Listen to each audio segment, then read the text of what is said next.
Saudari-saudari dikasihi dan mengasihi Tuhan, pada saat ini kita merenungkan tema Raja yang Menyelamatkan. Nah, sebelumnya saya akan mengajak saudari-saudari yang dikasihi Tuhan untuk merenungkan sebuah kata yang mana kata ini sangat sering kita ucapkan, bahkan boleh dikatakan setiap hari dari pagi sampai malam kita mengucapkannya, yakni kata selamat. Kita sering mengucapkannya, baik mengucapkan selamat pagi, selamat siang, selamat malam, atau mungkin juga mengatakan kepada keluarga kita atau saudara-saudara kita, teman-teman kita, hati-hati di jalan supaya selamat. Nah, pernahkah kita merenungkan makna yang sesungguhnya dari kata selamat ini? Kira-kira saudari-saudari dikasih Tuhan, apa makna selamat bagi saudara-saudari masing-masing? Nah, makna selamat ternyata tidak hanya berarti bahwa kita dijauhkan dari bahaya, dijauhkan dari kecelakaan. Tetapi selamat, kalau kita memperhatikan di dalam Alkitab kita, baik perjanjian lama maupun perjanjian baru, di mana kalau kita memperhatikan perjanjian lama, kata selamat diterjemahkan dari bahasa Ibrani, Yeshua, dan kata selamat di perjanjian baru diterjemahkan dari bahasa Yunani, soteria. Ternyata mempunyai makna yang mendalam yang demikian.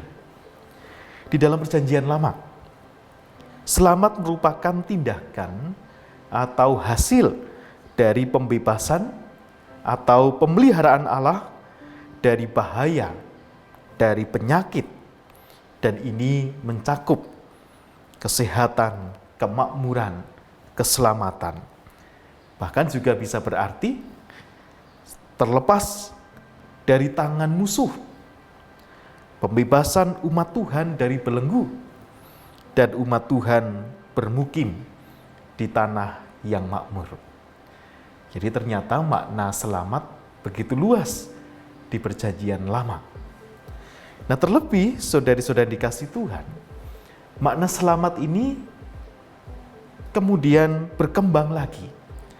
Kalau di perjanjian lama kita memperhatikan tadi, selamat itu kaitannya dengan keberadaan jasmani kita secara fisik, tetapi kemudian di bagian-bagian akhir kitab perjanjian lama, makna selamat diperluas lagi.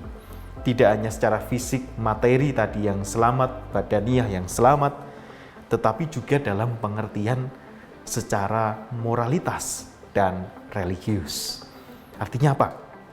Bahwa keselamatan di sini artinya manusia, kita mempunyai moralitas yang baik, tidak terjerumus pada perilaku-perilaku dosa, maupun juga selamat artinya religius, ada dimensi iman di sana. Jadi bukan hanya selamat dalam pengertian tadi, bebas dari penyakit, bebas dari musuh, hidupnya sejahtera, tetapi selamat juga mempunyai makna iman. Nah, terlebih lagi saudari-saudari dikasih Tuhan, makna selamat di dalam perjanjian baru, di dalam Injil, di dalam surat-surat para rasul, selamat diperluas maknanya kembali menjadi keselamatan yang adalah hidup kekal. Tidak hanya moralitas secara iman atau religius tadi, tetapi secara spiritual, bahkan mengacu pada akhir zaman nanti, keselamatan berarti hidup kekal. Nah, hidup kekal ini tentu sebagai orang percaya kita mengimani, kita beroleh keselamatan kita melalui karya penyelamatan Allah yang berpuncak pada penebusan yang dilakukan melalui Tuhan Yesus Kristus. Nah, ternyata saudari-saudara, makna selamat begitu luas maknanya begitu mendalam. Apakah kita menyadarinya ketika kita mengucapkan selamat kepada entah keluarga, saudara-saudari kita, teman, sahabat, atau siapapun orang-orang di sekeliling kita? Makna selamat sungguh luar biasa. Nah, Ibu, Bapak, dan Saudara, kenapa kita berbicara tentang selamat? Karena tentu setiap kita yang hidup di dunia ini menginginkan selamat atau keselamatan. Tidak ada seorang pun di dunia ini yang tidak ingin selamat. Semuanya ingin selamat. Baik dalam pengertian tadi secara fisik, secara jasmani, secara material, maupun juga secara moralitasnya, religiusnya, spiritualitasnya, bahkan keselamatan yang kekal. Nah, bagaimana dengan saudari-saudari dikasih Tuhan? Tentu juga ingin selamat di dalam hidupnya, selamat di dalam studinya, karena kalau berhasil lulus diucapkan selamat atas kelulusan. Umur panjang bebas dari penyakit, ketika ulang tahun diucapkan selamat ulang tahun. Dan juga ketika kita berjumpa dengan orang-orang di sekeliling kita, kita mengucapkan salam, selamat itu tadi. Nah, Ibu, Bapak, dan saudari-saudari dikasih Tuhan, di dalam kitab Yeremia pasal 23 tadi mempunyai kesamaan tema dengan pasal-pasal sebelumnya, khususnya pasal 21 dan 22 yang berbicara tentang kejatuhan Yerusalem di bawah penguasaan Babilonia, yakni terjadi pada sekitar tahun 587 sebelum Masehi. Nah, ada apa gerangan sehingga terjadi kejatuhan Yerusalem, baik Israel Utara maupun Yehuda yang ada di selatan? Nah, di dalam bagian ini, saudari-saudari yang dikasihi Tuhan, memperlihatkan kegagalan para pemimpin bangsa Yehuda dan Israel. Siapa pemimpin itu? Yakni mereka para raja, para imam, bahkan nabi sekalipun, di tengah krisis yang dihadapi oleh orang-orang Israel dan Yehuda.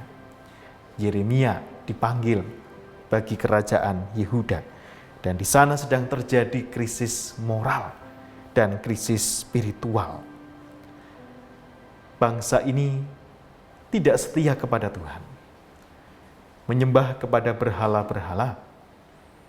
Bahkan mereka mengandalkan kemampuannya secara manusiawi, tidak lagi percaya akan kekuasaan, akan apa yang menjadi kehendak Tuhan, sehingga mereka hanya mengandalkan kemampuan secara manusiawi, meninggalkan Tuhan.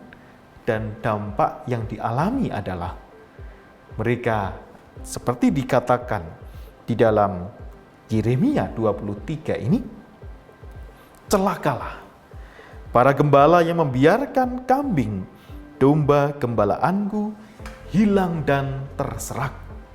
Demikianlah firman Tuhan. Karena kebobrokan dari segi moral mereka, dari segi etika, bahkan dari segi iman, akhirnya mereka terhilang, terserak, diserang oleh bangsa Babilonia, di bumi hanguskan, dan mereka dibuang ke pembuangan di Babel. Nah, gembala-gembala yang dimaksud tadi adalah para raja atau para pemimpin yang tidak menunjukkan perilaku mereka, kehidupan mereka sebagai gembala. Nah, saudara-saudara yang dikasihi Tuhan, di mata Tuhan, Raja Yehuda melakukan kesalahan yang fatal. Terjadi kebobrokan moral. Mereka gagal mempertahankan kesatuan bangsa sebagai umat kepunyaan Allah, sehingga Yerusalem jatuh ke tangan Babilonia. Dan dalam hal ini, raja sebagai gembala memiliki andil yang membuat banyak bangsa Yehuda itu layaknya kambing domba yang terserak. Nah, saudari-saudari dikasih Tuhan, kalau kita baca di ayat 3 tadi, terseraknya kambing domba Allah itu bukan hanya disebabkan karena ketidakcakapan raja, karena kebobrokan moral dan perilakunya, melainkan juga sudah dikehendaki oleh Tuhan, Sang Gembala Agung itu sendiri. Maka ia mengatakan, "Aku mencerai beraikan mereka," di ayat 3. Artinya apa, saudara? Bahwa ketika umat berubah setia atau tidak lagi berlaku setia kepada Tuhan Allah, menyembah berhala, meninggalkan Tuhan, maka ada hukuman di sana. Pemberontakan orang-orang Yehuda ini bahkan dari level tertinggi, pemimpin mereka sampai seluruh rakyatnya, membuahkan hukuman mereka dicerai beraikan. Nah, saudari-saudari dikasihi Tuhan, meskipun ketika kita mulai membaca tadi, di pasal 21 sampai 23 ini, nadanya nampak suram. Nampak seolah-olah gelap. Isinya sebuah kondisi yang sungguh memprihatinkan. Tetapi apakah hanya demikian? Berita atau firman yang disampaikan melalui Nabi Yeremia ini. Saudara-saudara yang dikasihi Tuhan, meskipun nada kitab Yeremia cenderung suram dan berisikan hukuman-hukuman, oleh karena itu ada yang menyebut Yeremia sebagai nabi yang meratap, tetapi nyatanya tetap ada pengharapan di dalam Tuhan. Dikatakan di ayat 3, Tuhan Allah akan mengumpulkan sisa-sisa kambing dombanya dan akan membawa mereka kembali ke padang supaya dapat berkembang biak serta bertambah banyak. Dikatakan di sana mengumpulkan sisa-sisa kambing dan dombanya. Sisa tentu artinya tidak banyak. Kenapa hanya ada sisa-sisa? Karena sebagian besar tadi sudah hilang dan terserakkan karena perilaku para gembala yang tidak bertanggung jawab terhadap kambing domba gembalaannya. Nah, meskipun demikian, ternyata Tuhan Allah tidak meninggalkan sisa-sisa kambing domba ini. Ternyata Tuhan Allah tetap memperdulikan. Bahkan Tuhan Allah sendirilah yang menyelamatkan mereka. Saudari-saudara yang dikasihi Tuhan, dari sini kita melihat sebuah pengharapan di tengah situasi yang suram dan penuh dengan keprihatinan itu, bahwa Tuhan Allah sendiri yang akan menyelamatkan dan menyediakan hari depan, harapan yang lebih baik di dalam kehidupan mereka. Nah, itulah janji yang dinyatakan oleh Tuhan Allah untuk memulihkan umatnya. Meskipun boleh dikatakan Tuhan sesungguhnya kecewa dengan para gembala, yaitu para raja dan pemimpin saat itu, dan ada sebuah ketidakpercayaan terhadap kerajaan dan institusi kerajaan itu, tetapi Tuhan Allah menyatakan Ia akan memulihkan keadaan dengan mengangkat gembala-gembala baru yang jauh lebih baik, sehingga tidak seekor pun kambing dombanya akan mengalami rasa takut dan terhilang. Artinya, saudari-saudara yang dikasihi dan mengasihi Tuhan, jikalau gembala yang sudah dipercaya ternyata tidak melakukan tugasnya, raja-raja Yehuda yang dipercaya Tuhan menggembalakan umat kepunyaan Tuhan, justru malah berlaku bobrok, tidak setia kepada Allah, maka Tuhan berfirman, "Aku akan mengangkat gembala-gembala yang baru, yang lebih baik." Artinya di sini ketika kepercayaan dari Tuhan terhadap para gembala yang seharusnya menggembalakan dombanya itu sudah hilang, maka hilanglah pula kesempatan menggembalakan tadi. Dipilihlah atau diangkatnya lah gembala-gembala yang baru. Nah, yang jadi pertanyaan, siapakah gembala yang baru itu? Nah, kita baca di ayat yang kelima. Sesungguhnya waktunya akan datang, demikianlah firman Tuhan, bahwa aku akan menumbuhkan tunas adil bagi Daud. Ia akan memerintah sebagai raja yang bijaksana dan akan melakukan keadilan dan kebenaran di negeri. Tuhan akan menumbuhkan tunas adil bagi Daud. Siapa kira-kira? Nah, tentu kalau kita membaca di dalam kitab-kitab Perjanjian Lama, ternyata tidak ada satu orang pun dari para raja maupun juga para imam, nabi yang betul-betul bisa melaksanakan dengan sungguh apa yang menjadi kehendak Tuhan Allah untuk menyelamatkan umatnya.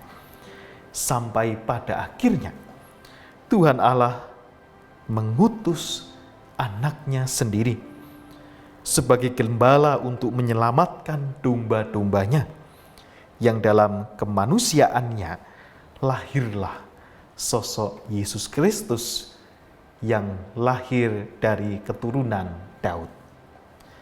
Jadi sesungguhnya kita bisa memaknai ayat 5 ini sebagai sebuah nubuatan. Jikalau raja-raja, imam-imam, bahkan nabi sekalipun tidak mampu mengemban tugas dari Tuhan untuk menyelamatkan umatnya, maka putranya lah, Yesus Kristuslah yang diutus sebagai gembala, sebagai juru selamat, atau sebagai sang Mesias yang akan menyelamatkan umatnya. Dan hal inilah saudari-saudari dikasihi Tuhan yang sungguh dilakukan oleh Tuhan Yesus Kristus. Tunas adil dari keturunan Daud, sang Raja Damai, yang ternyata dan dialah menjadi juru selamat yang sungguhnya, yang menggembalakan umat kepunyaannya dengan sungguhnya, menyelamatkan bahkan rela memberikan nyawanya bagi domba-dombanya.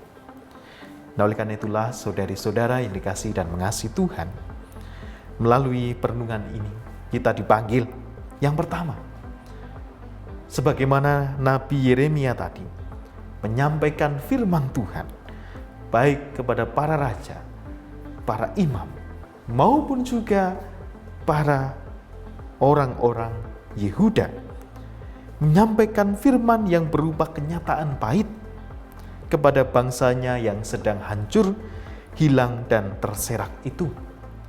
Sekalipun itu mungkin berat disampaikan oleh Yeremia, tetapi ia mau tetap mengemban tugas itu, menyatakan kebenaran dari Tuhan. Nah, saudari-saudara, kita pun juga diundang hal yang sama, berani menyatakan kebenaran, sekalipun mungkin itu pahit dan berat. Nah, seringkali saudari-saudara yang dikasihi dan mengasihi Tuhan, kita mungkin berpikir dua kali untuk mengutarakan kebenaran. Baik kebenaran di dalam keluarga, di dalam lingkungan sekolah, lingkungan pekerjaan, atau pelayanan, karena kita berpikir, nanti jangan-jangan ketika saya mengatakan kebenaran, malah justru dibenci oleh orang-orang di sekeliling kita.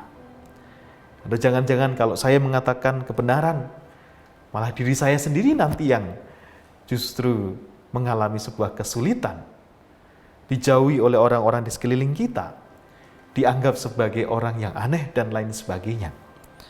Nah, melalui perenungan ini, kita diajak untuk berani menyatakan kebenaran. Sekalipun kebenaran itu pahit, menyakitkan, dan mungkin penuh dengan resiko, tetapi kita dipanggil untuk tetap menyatakannya. Yang kedua, saudari-saudari yang dikasihi Tuhan, melalui perenungan ini kita juga boleh mempelajari bahwa ternyata Tuhan tetap peduli dan mencari dombanya yang terhilang dan terserak. Bahkan sisa-sisa kambing domba pun tetap dipedulikannya dan diselamatkannya. Barangkali saat ini saudari-saudara ada yang merasa terhilang dan terserak. Karena menjalani kehidupan ini, kita semakin merasa jauh dari Tuhan. Karena hal pergumulan kehidupan, persoalan, bahkan mungkin atas tindakan-tindakan kita merasa semakin terhilang, semakin menjauh dari Tuhan maupun orang-orang yang kita kasihi. Maka pada saat ini kita perlu senantiasa ingat bahwa Tuhan terus mencari setiap dombanya yang terhilang dan terserak. Nah, saudari-saudari dikasihi dan mengasihi Tuhan, bagi Tuhan Allah, setiap dombanya sungguh amat berharga. Buluh yang terkulai tidak akan dipatahkannya, dan sumbu yang pudar tidak akan dipadamkannya. Setiap dombanya sungguh berarti bagi Tuhan. Dan ini boleh meneguhkan kita sekalian bahwa hidup saudari-saudara dan saya juga berharga di hadapan Tuhan Allah. Jangan pernah berpikir atau merasa kecil hati. Saya sudah menjauh dari Tuhan, dari persekutuan, dari orang-orang sekeliling kita, apakah Tuhan menerima saya kembali? Tentu jawabannya adalah ya. Tuhan senantiasa peduli. Tuhan mencari setiap dombanya yang hilang dan terserak. Nah, makna berikutnya, saudari-saudari dikasihi Tuhan, bahwa kita mungkin pernah mengalami dalam posisi tadi, layaknya domba yang terhilang dan terserak. Namun demikian, juga pengalaman kehidupan kita menunjukkan Tuhan telah menolong kita dari keterhilangan, keterserakan tadi, memulihkan kehidupan kita. Maka sesungguhnya itu menjadi sebuah panggilan bagi saudari-saudara dan saya untuk juga turut serta menggembala.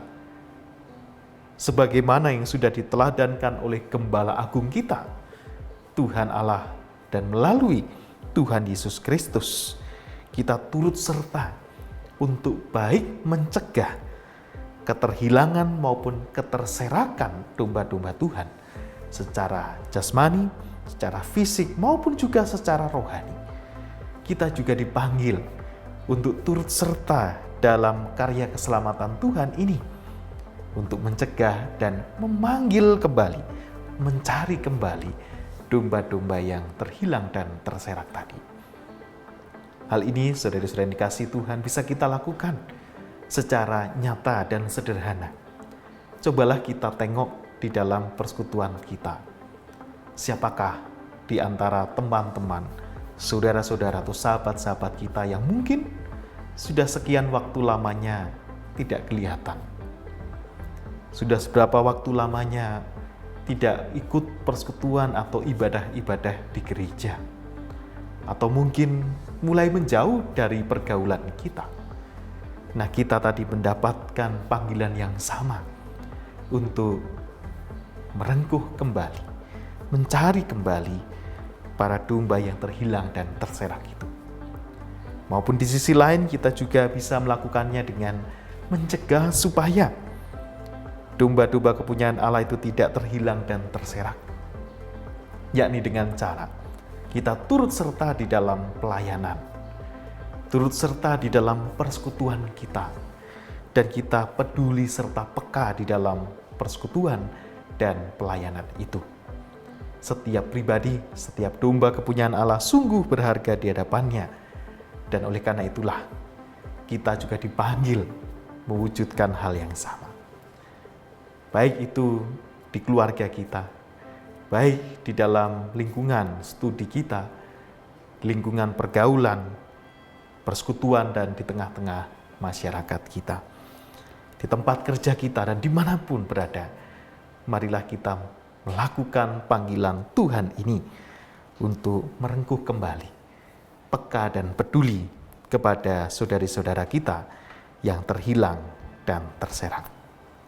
Nah, pada akhirnya, saudari-saudari dikasihi Tuhan, panggilan bagi kita sekalian untuk mewujudkan keselamatan itu.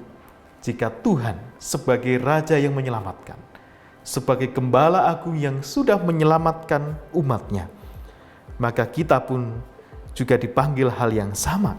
Tidak hanya memikirkan keselamatan diri sendiri, tetapi juga peduli dan peka keselamatan orang-orang di sekeliling kita.